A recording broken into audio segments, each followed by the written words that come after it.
Mon cher Cameron, aujourd'hui nous allons lire l'histoire Mission Poussière d'étoiles ensemble.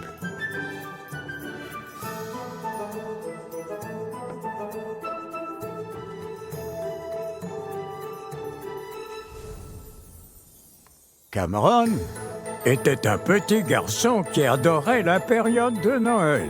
Son plus grand souhait était de rencontrer le Père Noël et de visiter son atelier. Il imaginait toutes les merveilles qu'il pourrait y découvrir. Les lutins qui fabriquent des jouets, les reines qui tirent le traîneau, les bons biscuits de la Mère Noël et bien sûr, le Père Noël. Alors un jour, Cameron était en train de méditer calmement lorsque le téléphone portable de sa mère sonna, mais l'appel était pour lui. Père Noël lui parlait en vidéo. Cameron fut émerveillé et étonné de recevoir un appel du Père Noël chez lui, à Melun. Il lui expliqua qu'il avait besoin d'aide pour trouver de la poussière d'étoiles pour faire fonctionner la machine à cadeaux. Le lutin qui s'en chargeait normalement avait un gros rhume et ne pouvait pas quitter le lit.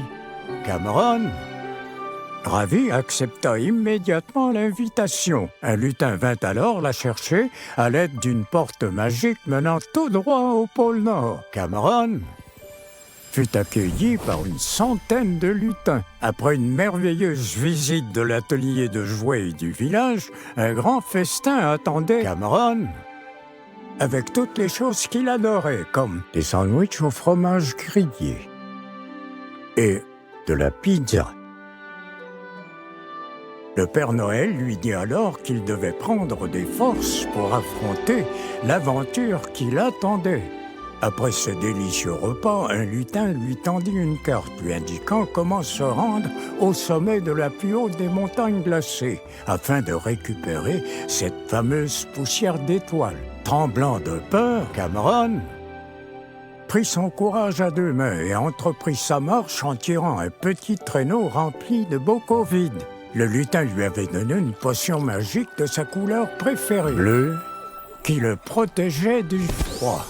Cameron dut affronter de nombreux défis, mais il garda calme et confiance. Après des heures à marcher face au vent, à escalader des parois glissantes et à esquiver des boules de neige géantes qui lui fonçaient dessus, il réussit enfin à atteindre le sommet de la montagne. Le sol était couvert d'une épaisse couche de poussière d'étoiles. Cameron était émerveillé par la beauté du lieu. Il prit le temps de bien remplir les bocaux et zoom! Il sauta sur le traîneau et glissa jusqu'au pied de la montagne en slalomant entre les arbres couverts de neige. Une ribambelle de rennes, de lapins et d'oiseaux se joignirent à lui dans sa descente, tellement il semblait s'amuser. Au village, le Père Noël et les lutins se réjouissaient de son aide. Ils organisèrent une grande fête pour célébrer sa détermination. Cameron rentra chez lui, la tête pleine de souvenirs incroyables et le cœur rempli de joie, attendant avec impatience un autre appel du Père Noël. Et qui sait, peut-être que ce serait pour accomplir une nouvelle mission.